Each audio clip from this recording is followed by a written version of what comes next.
हुकूमत ने नफरत अंगेज तकारीर, सरकारी और निजी इमलाक को नुकसान पहुंचाने, कानून नाफिज करने वाले एहलकारों और अक़लियतों पर तशद्दुद करने, घेराव जलाओ और दीगर ममालिक को टारगेट करने के इल्ज़ामात के तहत तहरीक लब्बैक पाकिस्तान पर पाबंदी आयद कर दी है। जमात की क़यादत के अकाउंट्स मुंजमद और जायदादें सील कर दी गई हैं।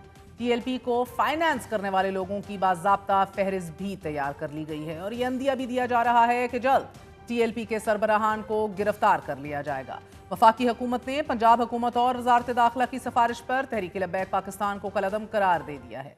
हुकूमत पंजाब के बाद वज़ारत दाखिला ने TLP पर पाबंदी की समरी वफाकी काबीना को भिजवाते हुए लिखा कि TLP को इंसदाद दहशतगर्दी एक्ट की सेक्शन 11B(1) के तहत कलअदम करार दे दिया जाए।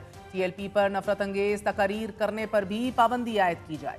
समरी में कहा गया कि TLP फिरका वाराना इंतहा पसंदी में मुलव्विस है, अक़लियतों के खिलाफ तशद्दुद में मुलव्विस है। समरी में श्रीलंकन शहरी को कत्ल करने का हवाला देते हुए ये भी कहा गया कि TLP ने शेखुपुरा और मियांवाली में फिरका वाराना तशद्दुद किया, जिसमें 70 लोग जख्मी और 5 जाँ बहक हुए।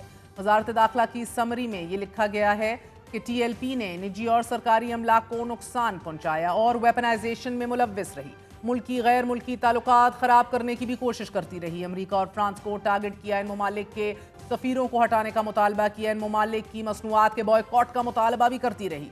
इन संगीन इल्ज़ामात का वफाकी काबीना ने आज तफसीली जायज़ा लेने के बाद तहरीक लब्बैक पाकिस्तान पर पाबंदी आयद कर दी है। ये दूसरी बार है जब तहरीक लब्बैक पाकिस्तान को इन्हीं संगीन इल्ज़ामात पर कलअदम करार दिया गया है। इससे पहले अप्रैल 2021 में उस वक्त की तहरीक इंसाफ की हुकूमत ने TLP को कलअदम करार दिया। तहरीक लब्बैक फ्रांसीसी सफ़ीर की पाकिस्तान से बेदखली का मुतालबा लेकर सड़कों पर निकली, तोड़ फोड़ हुई।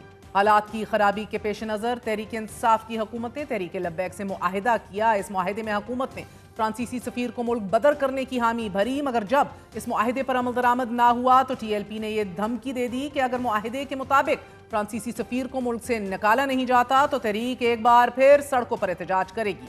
तहरीक इंसाफ की हुकूमत ने इस धमकी के पेश नज़र एक बार फिर नया मुआहिदा किया। इस मुआहिदे के तहत हुकूमत ने TLP से यह वादा किया कि फ्रांसीसी सफ़ीर को मुल्क बदर करने के लिए पार्लियामान से रुजू किया जाएगा और TLP के पोर्ट शेड्यूल में शामिल अरकान के नाम फहरिस्त से खारिज कर दिए जाएंगे। मगर चंद दिन बाद ही तहरीक लब्बैक के सरबराह साद रिजवी को हिरासत में लेकर उन पर दहशतगर्दी की दफ़ात के तहत मुकदमा दर्ज कर लिया गया।